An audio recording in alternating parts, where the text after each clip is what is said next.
Father, indeed we are desperate for you and we will be lost without you, O God. That's why, Lord, we always lean on you. And Father, Lord, thank you for being so gracious, so loving, so merciful to us. God, Holy Spirit, once again, we lean on you as we learn your word this evening. Cultivate our hearts, O Lord, that every word that coming from you will be planted in it. But we will desire and we desire more of you. And we want to learn more of you that we may know you more. Because you are the God who is worthy of all praises and adoration. Bless us, Lord, once again. Bless your word as it enters into our heart. Thank you, God, Holy Spirit, for being with us this evening. In Jesus' name. And everybody says amen. Good evening. Good evening. Okay. Are we desperate for the Lord? Are we truly thirsty? The Bible says we should be thirsty, hungry, and thirsty for righteousness.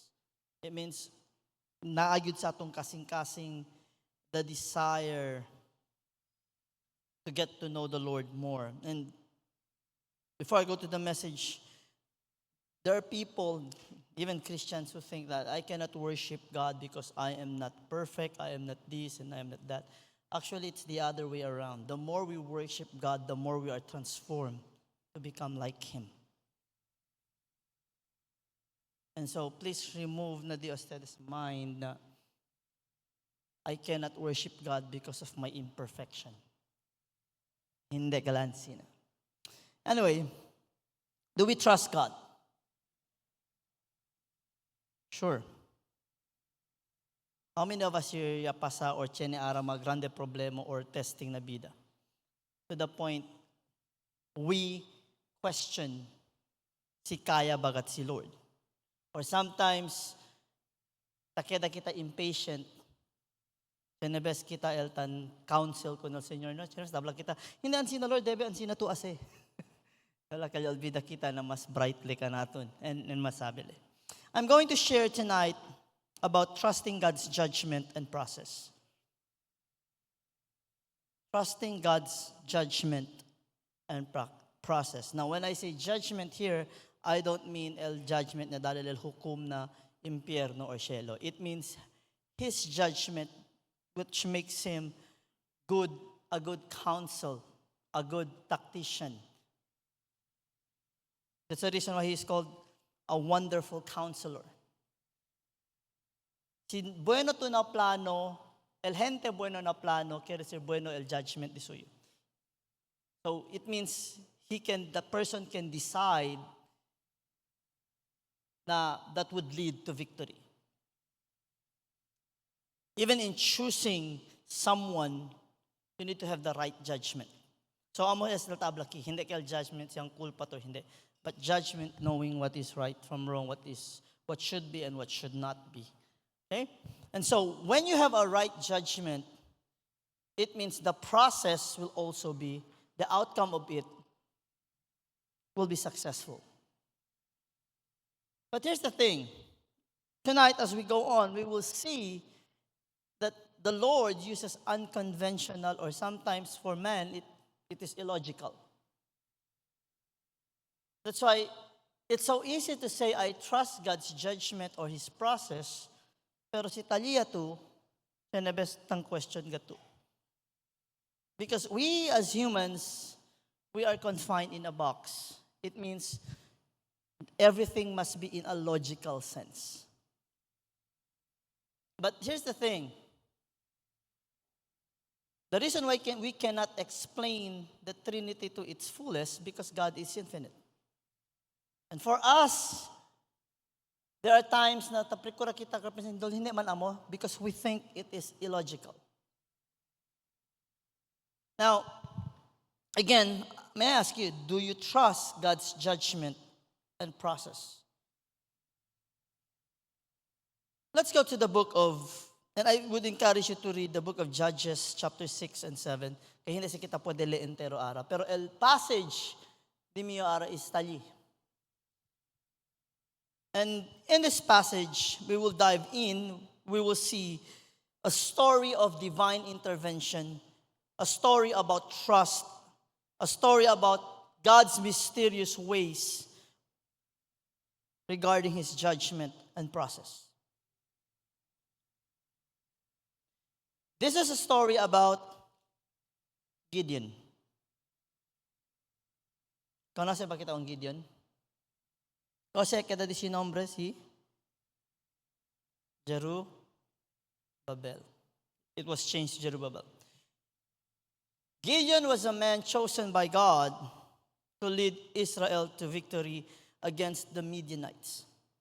But throughout Gideon's journey, as we examine, and I invite you to examine also, I hope this would encourage us that myself, even you, would trust God's judgment and process in our lives. Chenebes, we wonder and question, Lord, por qué taki na sitwasyon? Taama bagat to kumigo? And this message, I know tonight is Divine Healing Night, but this is also one way for us to understand that now, chene peace of mind tapasa ka naton. And I always say this, the real healing that could happen is this, that in spite of every situation, first you have peace. Why? Because second, you know that all things work together for good to them who love the Lord, to them who are the called according to His purpose. And as long as we don't understand that, we will not have peace of mind. That's the reason why when trials come, Canabes, tendency tan forsake ko nel Señor. Okay. If we look at in the book of Judges chapter 6, 1 to 16, let's look at the context of Gideon's calling. We find that Israel is in a dire or somewhat not good situation. Porque sila tali na situation. Why? Because they have fallen to sin. And if we look at the book of Judges, you will find out, pwede si kita mirali that from being free to being conquered, and then set free to being conquered. Why? Again, it is a cycle. Deliverance, oppression, a cycle of sin. And in this passage, the Israelites, they were oppressed by the Midianites. And throughout the book of Judges, este el theme. Oppressed, delivered. Oppressed, delivered. Uno in common, uno lang el razón, sin. Every time they are in bondage, the Israelites cries out for help to God. And then, in this passage, chapter 6 and 7, God responds by calling Gideon. And Gideon was an unlikely hero. Unlike David, when David was called, he was already slaying lions and bears. He slayed a lion, he slayed a bear. Si Gideon, on the other hand, pwede kita blakubar doon. Kinsa ba dili talawan? Adlukan. You know what happened to Gideon when he was called? Gideon's reaction was, he was in disbelief and insecurity. Like, sure to Lord, iyo? Ken man nyo? How many of you here can question kun Lord? Siguro to Lord, iyo? Baka yan kamali to. Now you see God's judgment. If you are called, may leman mali. Hello? Yes, I trust God, but you question His calling in your life. You're questioning His judgment. Now, He was in disbelief. He questions. His questions why God would choose him and wonder about the presence of God amidst their suffering. Remember, the Israelites were in war. They were oppressed by the Midianites, and he questions, non-question le. Kaya lang mato kumigo, pero Lord, taki pagatuhon to ka namon. Now, one lesson that we can learn here is this, that God's selection of Gideon would also reflect his judgment and purpose. And God's criteria is not man's criteria. The way God thinks is not the same as we think. Tapensa kita este el debe, tabla si Lord, hindi, si amo, este el debe. Have you ever wondered why the Bible says the wisdom of man is foolishness to the eyes of God, but the wisdom of God also is foolishness to the eyes of men? Because man tries to think, and we think that we can understand God to the fullest. We are limited. God is not. And we tend to think that God is like us. And so, we try to put God inside the box instead of us trying to think outside the box. But here's the thing, it's difficult for us to really think outside the box because we are infinite. And the box simply means this: we are limited. That's the reason God is outside the box, because He is unlimited. Mira ustedes, mga gente ara, man segue anay kita. People today brag about that they are educated. Yes or no? To the point they are so educated that they cannot define no longer what a man and a woman is. Edukaw yo, mande contigo para 2 horas. Is that how? Si ansina manggali educated, I rather be not educated. It means, mas bueno pa yo, si amo lang manggali se, I rather be someone but morally high. Look what happened to the Olympics. Yayura el mujer, kaya garot siya kunele ko sa hombre. Like, those are the things, those are wrong judgment, making such rules. And to make a decision, to make a good or a perfect or an excellent decision, one must have a right judgment. And God is perfect. So, abla to ni decide, wala nagkamali ang Ginoo sa pagtawag sa imo.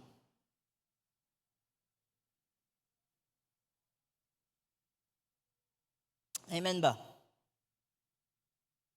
Now, here's a question, and normally, not application sa last, but every topic ara, dali application para pwede ustedes pensa.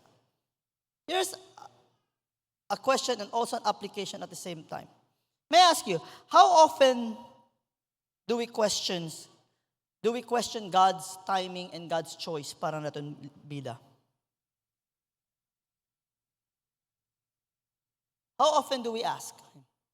Now, there are 2 ways to ask. One is just, Lord, curious lang yo, porkataki. And the other way of asking is really like, ang question gato kung correct ba or hindi.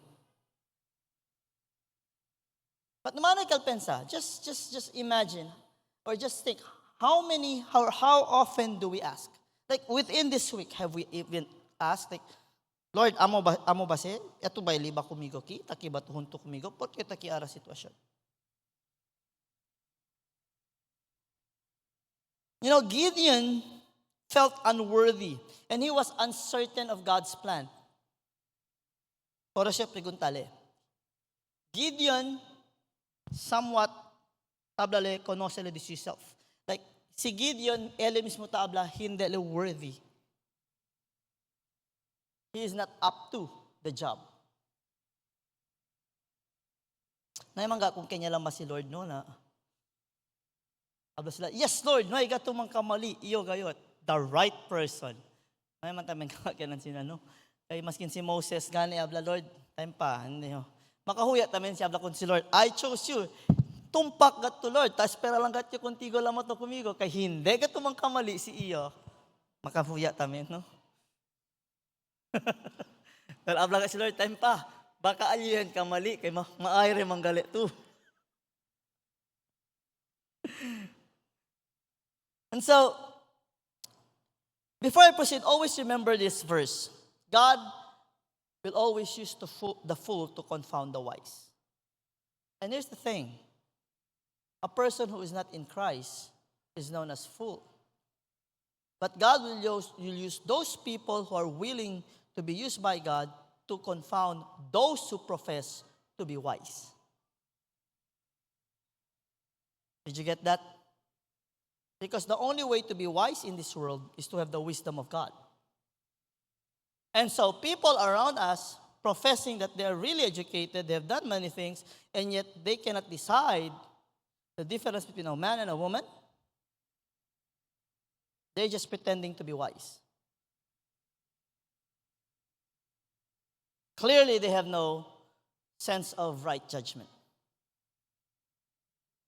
Am I clear? Klaro ba kayo miyo illustration and explanation? And so the application is this. It says, nakiya ko sa iyo, SB, God's judgment is always rooted in His perfect wisdom and love. God sees what we cannot see, and His process is designed to shape us and fulfill us to His greater purpose. Now, here's the thing. We need to trust, just application is this. It's okay to ask God, basta naman ask to the point, dalakatan question to, si correct bale or hindi. Because remember, He is always right. The question should be this way. Lord, I know you brought me here, or si eto bagat yali ba kumigo ki? I just want to know and understand why I am here. I trust you.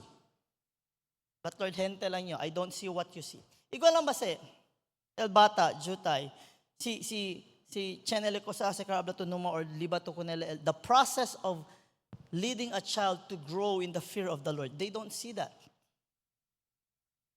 Because they don't see what we see as adults.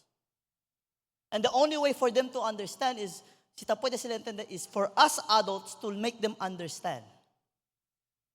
And kids, that's why they ask questions. But it doesn't mean they ask questions, they don't trust you.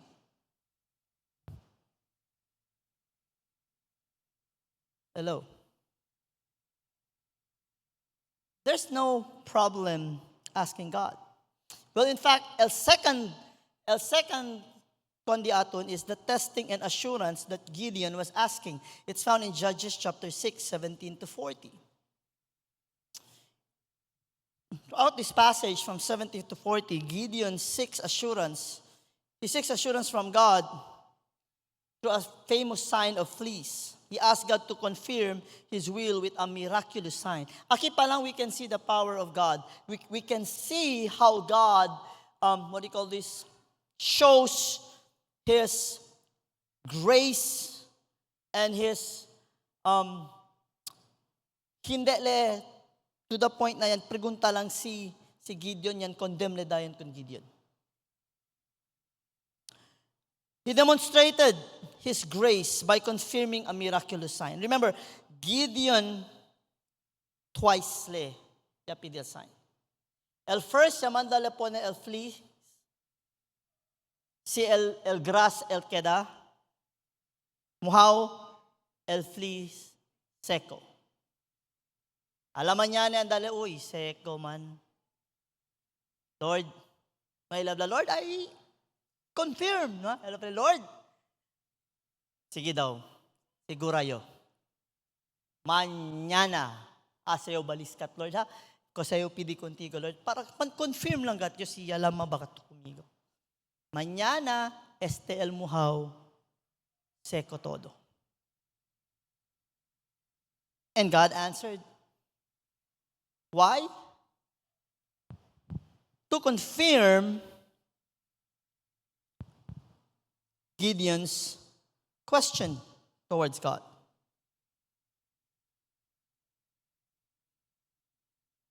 Now, ¿por qué este hace si Gideon? Because Gideon sought confirmation of God's will through a miraculous sign. What was the response of God? He showed patience, provided a clear confirmation through the fleece test. This is the lesson that we can learn. I know some of you have heard this phrase, don't question God. Yes or no? Is it a sin to question God? No. Depende. It is a sin, like Yablo Denante, if you question His being God, Yablo to, hindi, just to dolakel to tabla, hindi, Diyos, otrokel. But to question God, in a sense, you want to understand things like Gideon, there's no problem. Why? When we talk about faith and doubt, I'm not saying it's okay to doubt. Hindi o tabla, it's okay to doubt, okay? Because doubt is the opposite of faith, and without faith, it is impossible to please God. But what I'm trying to say is this. When we are honest with God and we doubt, mas bueno pa kita abla ko na Diyos, Lord, I'll be honest, tanduda yo. And you know what God will do? God will show compassion. He showed compassion to Gideon. God is compassionate towards our doubts and seeks to reassure us of His guidance. Ken kinay kimanduda na Diyos interobida as Christians? Raise your hands. Ken ki yakeda hard ustedes na dito yourself kayan duda to. Pensaba to gindega to na impyerno kayan duda to. Ginda to ansina, sina to honest kun Lord. Akal man atik-atik to chen faith, kabar chen galit to duda. That's hypocrite. Being a hypocrite. That's hypocrisy. But being honest with God and saying, Lord, perdon na kumigo, Lord, pero tanduda man nyo, Lord, pa Lord. Kailan ka baka to kumigo? Questionable mangat miyo bida. Dala daw sign, Lord. I want to understand. I don't question your knowledge. I don't question your judgment. I question myself. Like, what do you see in me? I'm not even worthy.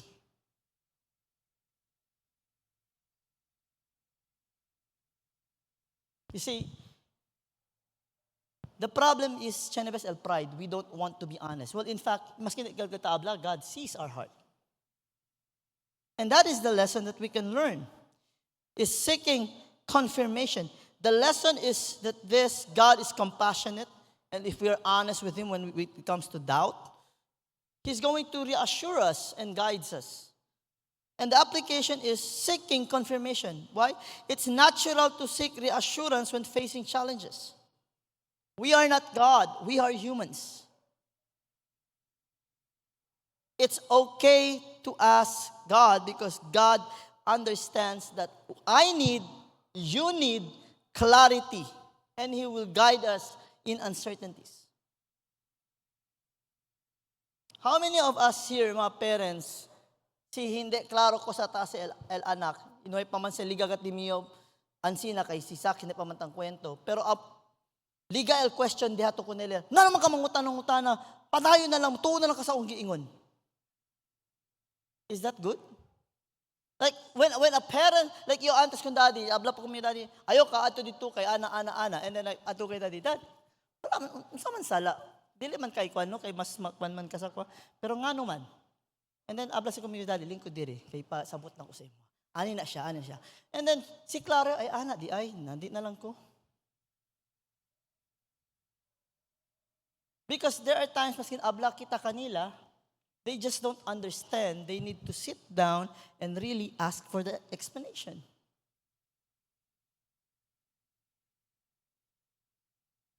And remember, the way God thinks is here. The way we think is here. Hello?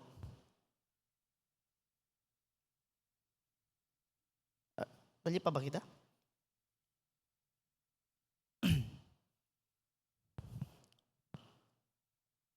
Okay.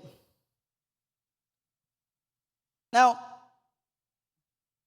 that was when we were talking about testing and assurance to test if the judgment of the Lord. Abla pa si Gideon, amo bagat dito yung judgment, Lord. It's not that he is questioning who God is. Gideon knows himself also. But always remember, God knows us better than we know ourselves. And second, God knows our limitation. But here's what's nice about the Lord. When we face problems, when we face trials, it is not our strength that will lead us to victory. It would be the strength of the Lord that will lead us to victory. Now, and here's the thing, another reason why Chenebestan questioned ang mga gente about the judgment and the process that God takes. If we go to the book of Judges, chapter 7, 1 to 8, we see there God reduces the number of the Israelite soldiers. Yan redusle. To think the numbers of the Midianites were far greater, even though they have 32,000 men, Israelites.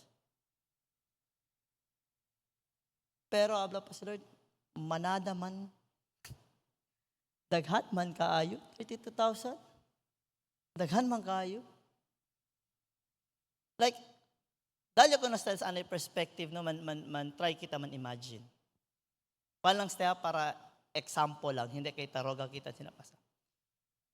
What if, double China, handa kita, manggira ng Pilipinas. Question, ken manada sundalo? Sila or kita? Pwede lang kita, chance sila, example lang, 1.5 million. Kabar chance kita, 500,000. Kwanto din lamang? 1 million. Kabar, here comes, example lang ha. Ang kwento si Lord kung Brad Raul pati kung Brad Manuel. Hindi sila general, deacon sila pati council member ni GNT. Kabar, bigla ba si Lord? Brad Raul, Brad Manuel, I want you to lead the Philippines and you are going to lead the Philippines to victory. So your question, what will you think? Cosa ustedes pensa? Like si Brother Raul si Manuel, cosa tu pensa? Like, just think. Would you think, first time, abla to kaya? Baka abla nga na si Brother Raul. Porke man yun, Lord, tali si Surgeon o General ya. Yes or no?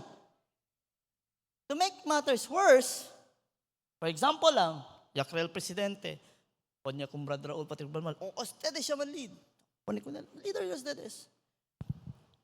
Ala pa sila doon, resanay kita, Brad. Resa sila.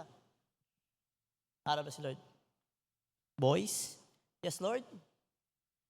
Manada mga 500,000, pwede asemengwa.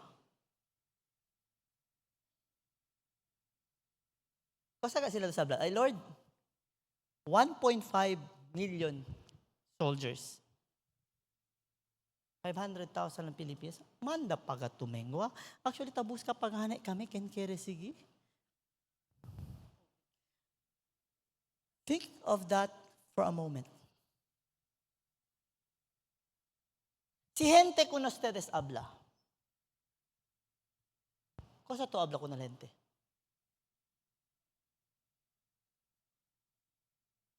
Cosa to habla con la gente? Let's be honest. Cosa to? For example, iyo el presidente. Naman kita pensa el Joshua. Iyo el presidente. Example, habla yo, Brad Raul, Brad Manuel. Sabi yo 1.5, pero 500,000, manada mga gente, pwede mengwa. Let's be honest. Cosa ustedes habla conmigo? Ha? Kulang daw ko sa kape. Basta ingnan ko ninyo, Pastor, nakatulog kag tarong?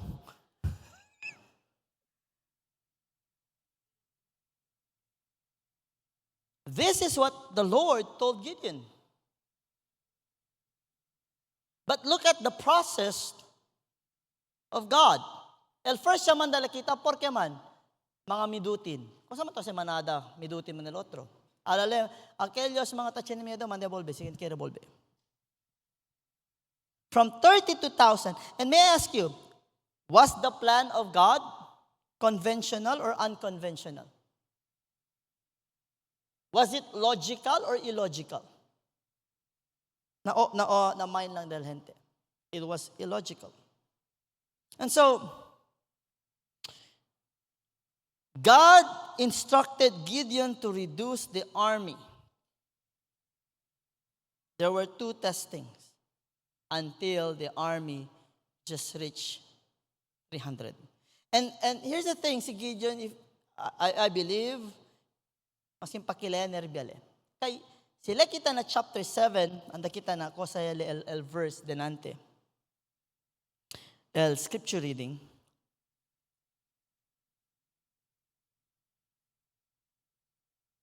And the Lord said unto Gideon, by the 300 men that lap will I save you, and deliver the Midianites into thine hand, and let all the other people go, every man unto his place.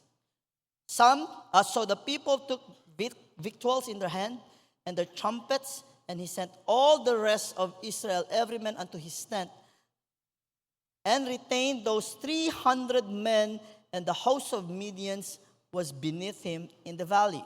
Now, I'll continue reading. Verse 10.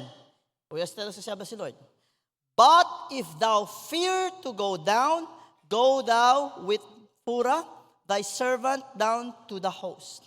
Habla pala, si ta nervia man tu, si ta tiene pa tu miedo, or si ta duda pa tu, anda to na dila campo. Di ba to con Purah? Why? Yamandale andale con Gideon, just to hear ko sayan dream, yamanda si Lord man dream, kunakel the Midianites. And dream daw le daw chenakal daw cake daw yan ligid-ligid. Mira ustedes kasi ang dream, ha?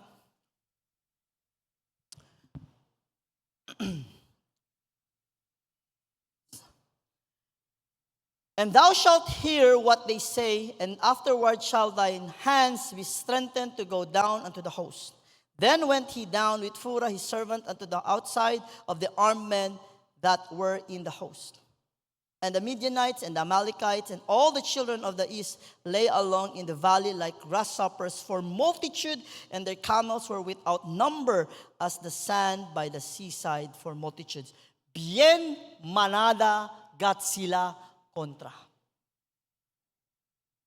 And when Gideon was come, behold, there was a man that told a dream unto his fellow and said, behold, I dreamed a dream, and lo, a cake of barley bread tumbled into the host of Midian, and came unto a tent, and smote it, that it fell, and overturned it, that the tent lay along. And his fellow answered and said, this is nothing else save the sword of Gideon, the son of Joash.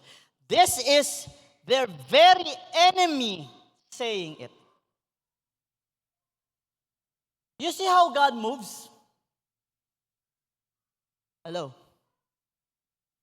Do you see how God moves? Try to imagine how God moves in this situation. What happened next?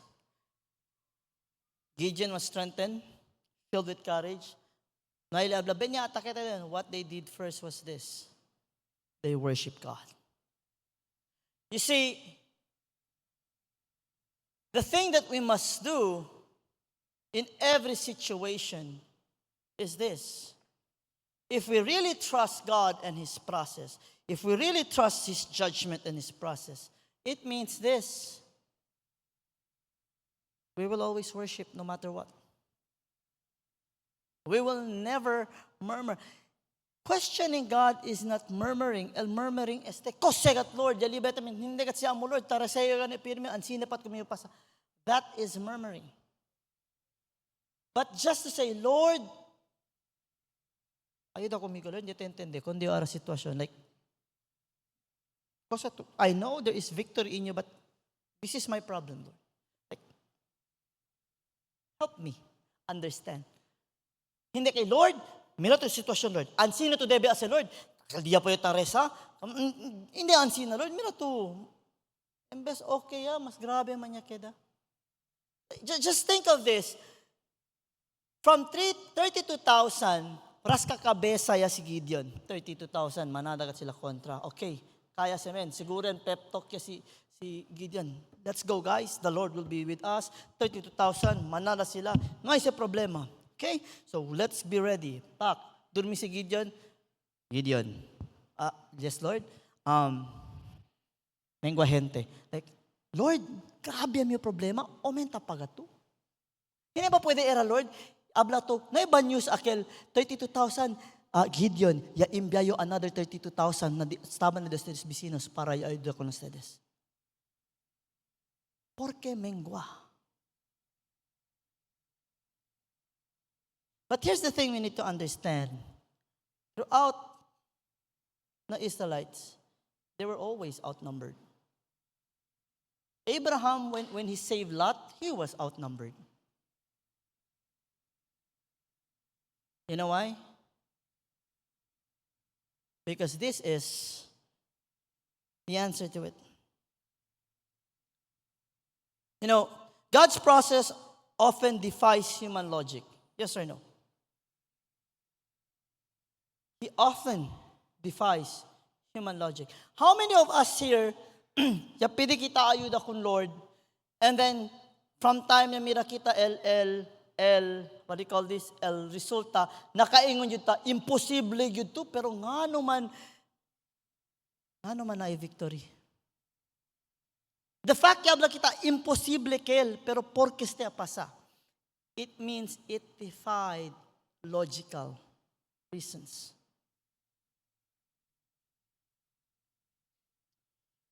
You know, by reducing the army, God demonstrates that His power is made perfect in our weakness. You know, this reduction underscores the principle that God's judgment and methods are designed to reveal His glory and ensure, listen to this, that no one can claim victory for themselves. Nga naman, kay kung na lang victory, unsa man ato ingon, ako good na. Bright man good ko. Listen, mas kinakagani, tadali kita advice, or si Chene ka na ito pregunta, and then, yes, Chene victory, numabla, mira to say, iyo gat kill. Ako ginanaghatag sa imo, ha? Ato umagod ka sa ako, Nako, delikado kina. When the person comes to you, thank you, thank God. Why?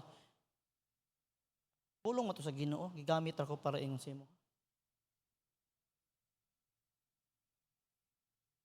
Hello? In every situation, have you noticed, how many of us here na naka-situation, murag, ginatawag nila underdog ka doon, akal lisod ka. God allows it. He allows it. We may find ourselves in situation where our abilities, our resources are insufficient. Lisod jud. Strength kulang. Like, muratag naa sa sitwasyon ni Gideon nga 32,000 na gana, giminus pa. We are limited. Gireduce pa gyud. But you know what? In these situations, it is where you find and see God's power clearly being displayed. You will not see a great miracle if there is no great problem. Sige, Lord, gusto ko makakita, dako nga milagro sa akong kinabuhi. Pag-andam kung ana imong gipangayo.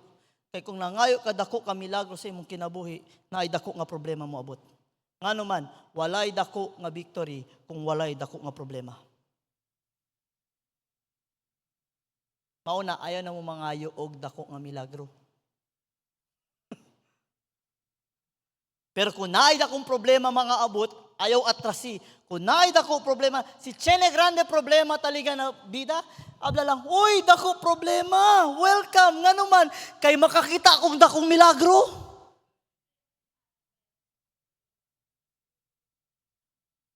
Hello ba? Hello? Ayaw lang, pastor. Nga naman, gusto ko kakitang dakong problema, milagro, pastor. Unya, ayaw lang sa kuha, sa imuhara ang problema. Kita namin milagro, okay na to. Naunsa na gid ay. Now, trusting God's process means accepting His ways are higher than our ways. Trusting His judgment and process means we acknowledge that He is perfect, we are not. Not only His ways are higher than our ways, but He often works through our weaknesses to showcase our strength. Here's the thing. In the first place, we are already limited. In the first place, we are already weak.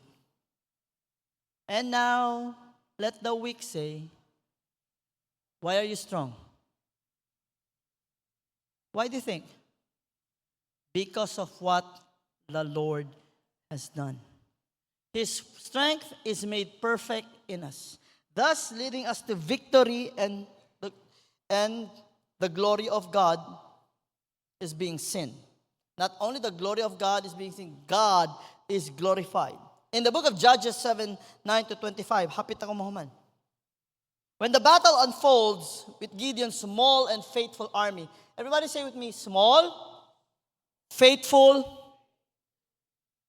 It's better to have a handful of men who are faithful, courageous, than to have multitudes of men who are not loyal and unsa ba, dili walay courage sa kinabuhi. Again, courage is not bravery. Courage means this: in spite of the fear you're feeling, you are willing to go and step up to the calling. Ang tao isog, way hadlok, ay okay ra na. Amo na mga Rambo, mga markabahala, nanay tangke, sige lang, amo na marambo. Pero pag tinuod, wala may anak.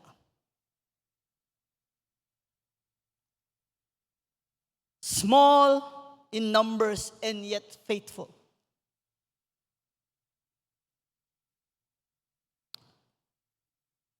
Now, the achievement of the victory was astonishing.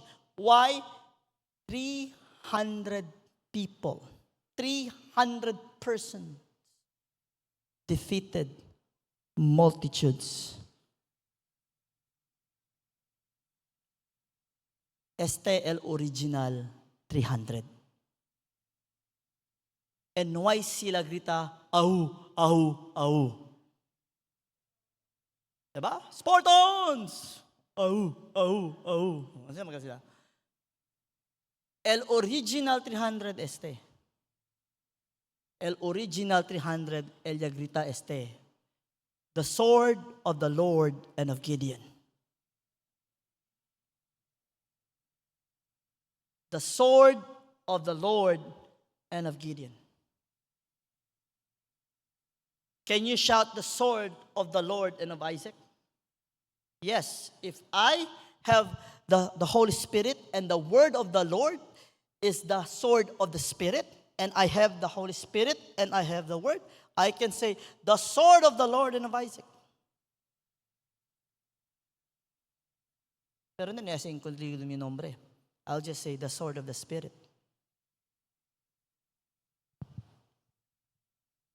Porque and of Gideon, kaya alam na leader yan, so good. It was astonishing. Number 2, 300 lang. Kila sila gana. Yagrita sila, the sword of the Lord of Gideon.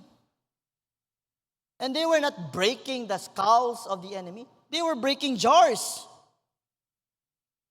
Nakaka sila jars. They were breaking the jars and holding torches and blowing the trumpets.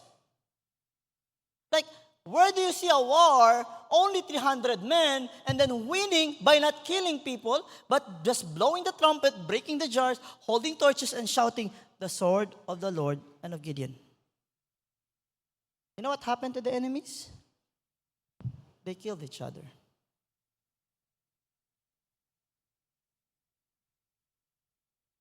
Now, Ara, change your question. who among here, who among the generals in the world can plan such attack?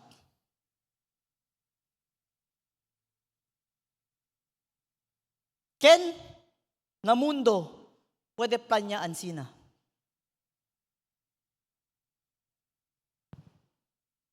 Hello.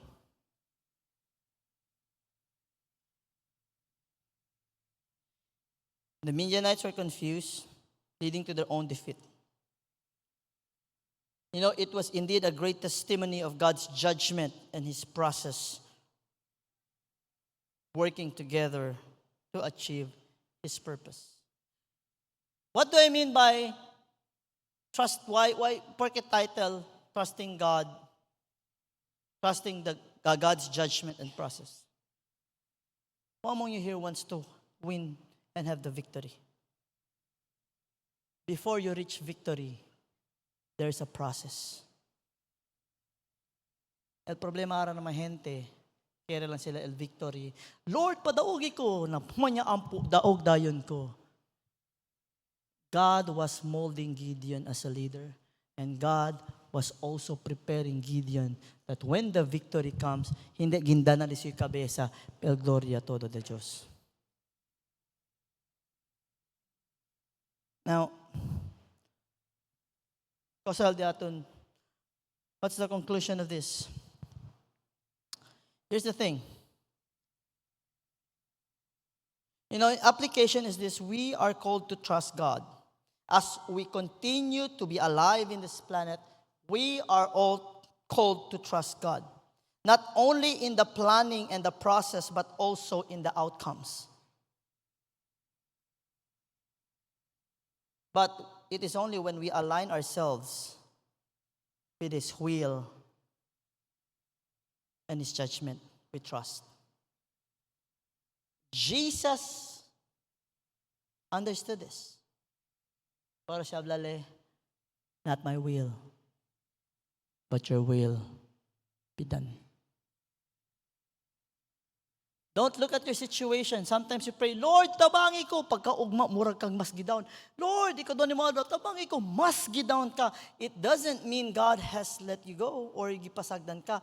Just trust the process and the judgment of God. Instead of murmuring, continue to praise the Lord. Instead of mura wala na ka sa huna-huna nga asa-asa ka mo adto, mura kag trumpo, be still and know that He is God. Trust Him. Because we are going to witness His glory. You are going to witness His glory. Big problems comes big victories, meaning big miracles.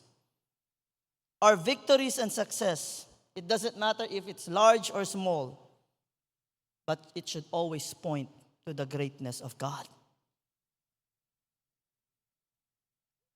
Hindi ka nato. Hindi habla, iyo gat kasiste. Turo gat mi corazon por eso, real gat yo.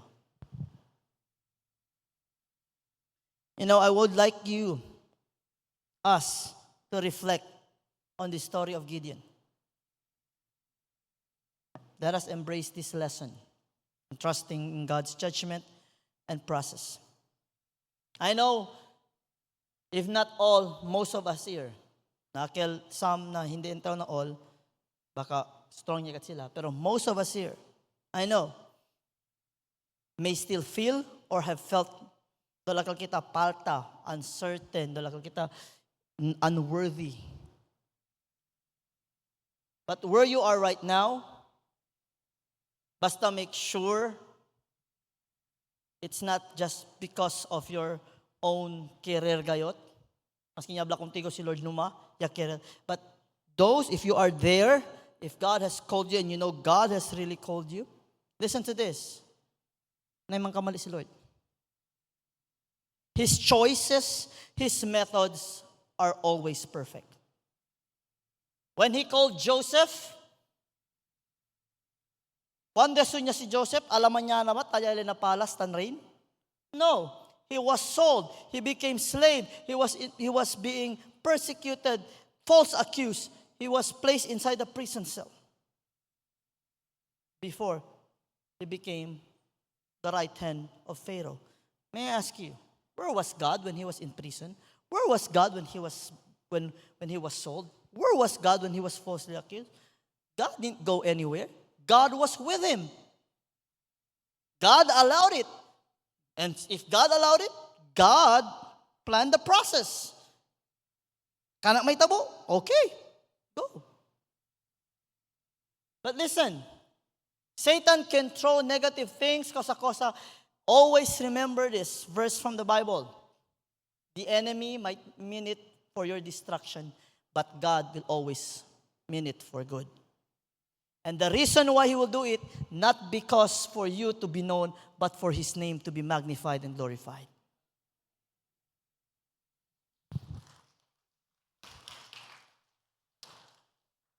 He's always perfect. His process, even it's unconventional, most of the time, it's designed. Everybody say with me, his process and his judgment are always designed to reveal his power and bring glory to his name. May we all trust in God. Let us all stand.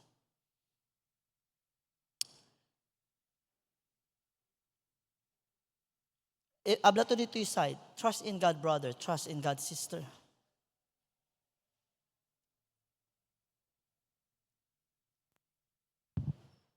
Let's be honest here. Who among you here usahay nagadoubt?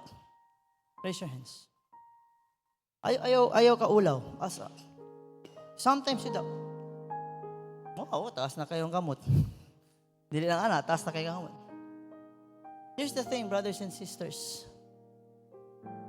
Don't be afraid to ask God to confirm and to assure His calling in your life. Be honest with the Lord. Be honest with the Lord. Numamantampa. Siyempre, discourage siya kita. Lama ba ka to kumigo, Lord, ko sa bata pa sa... Or sometimes you just... Maybe you're doing... serving others by sharing the gospel. Unya, murag ma-discourage siya kay murag wala gahit abo. Don't be discouraged. There are times, ansi na kayo. But God allows it para mas man-build kita. Not to build ourselves that we may be known to people, but that His name be magnified and be glorified. It's always a teaching process with the Lord. His judgment, here's the thing. The ultimate purpose is that His name, His power be revealed and be glory to His name. Here's the other part of that. His judgment, His power, His process is always a teaching process to us. That's why He allows temptations. He's not the one who tempts us. He allows it. He allows problems. You know why? That's why count it all joy. Because through that, He teaches us and He sharpens our faith.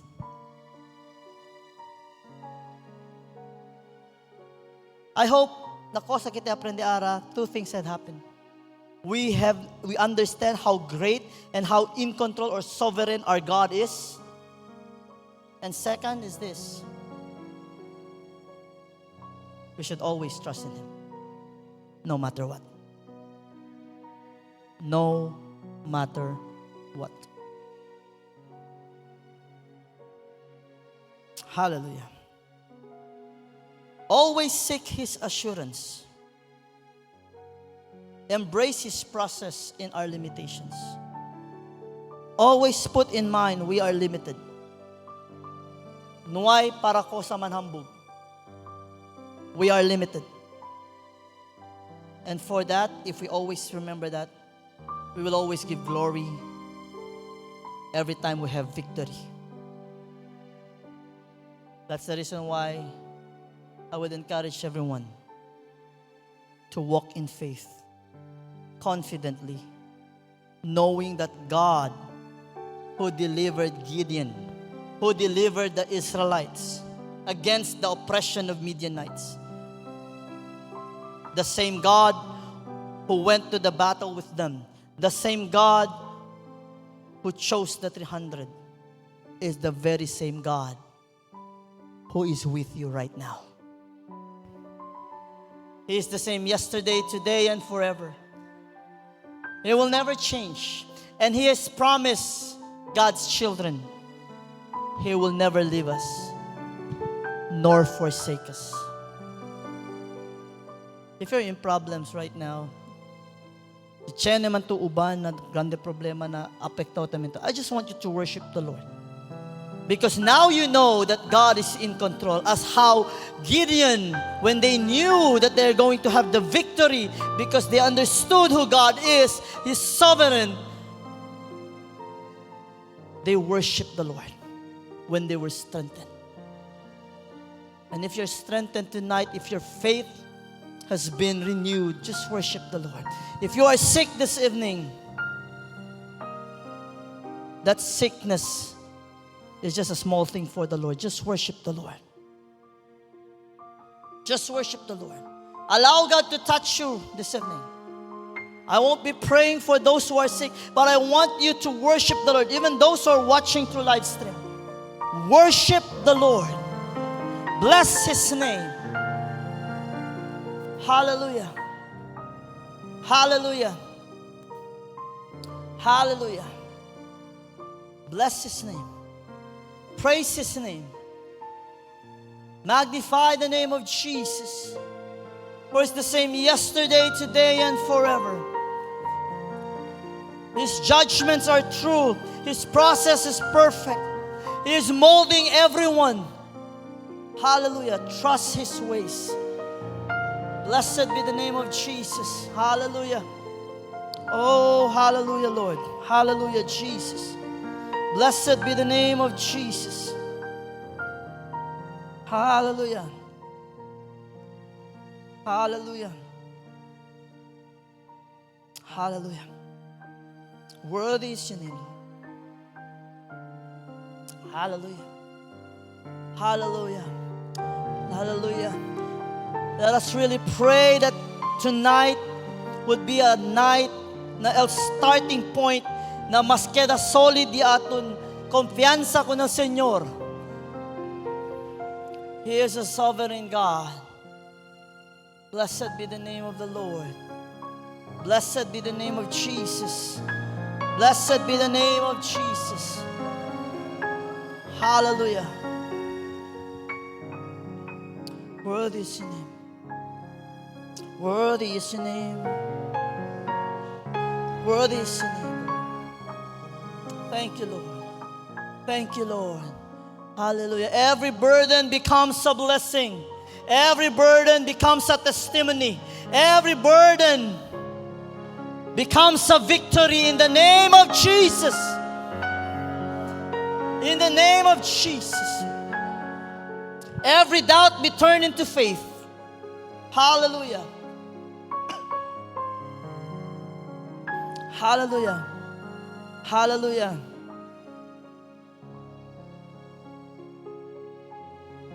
Only Jesus. Only. Yes. Only He can this far, and every burden becomes a blessing when I know my Lord is nigh.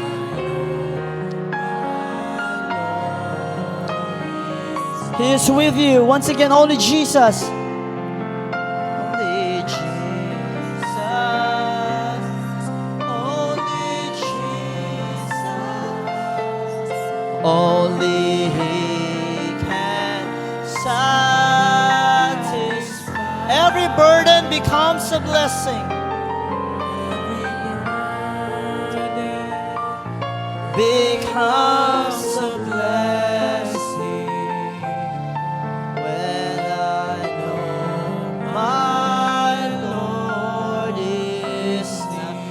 every burden becomes a blessing. And every burden becomes a blessing when I know my Lord is nigh. Hallelujah. Can we just praise His name? Praise His name. Hallelujah. Just praise His name. Praise His name. Praise His name. He is worthy to be praised. He is worthy to be praised. Hallelujah. Hallelujah. Hallelujah. Hallelujah. Hallelujah. Father, we thank you, Lord. Indeed, every burden becomes a blessing. And only you, no one else, you, Jesus, can do it. And so, Lord, this evening we pray and we ask God for your help. Help us, Lord, that we may trust in you fully, without reservation. That we will always seek your guidance whenever we doubt. And Father, that every time there is victory, we will always give you the glory. Help us, Lord. Help us, Father. Thank you, Lord, for your touch upon your children this evening. Thank you, Lord, for the victory. Thank you, Lord, for refreshing your children. Thank you, Lord, for empowering your children. Thank you, Lord, for renewing the faith and the strength of your children. Thank you, Jesus. It is only in your presence, Lord. Bless us, Lord. We thank you for this wonderful time. We know, Lord, there will be many testimonies of your goodness, of your greatness, because you have touched your children this evening. Father, release us with your blessings. And thank you, Lord, your smile of God, Holy Spirit, we know is with us. In Jesus' mighty name. In Jesus' mighty name. And everybody shout, thank you, Lord. Hallelujah. Hallelujah. Good evening, and God bless you.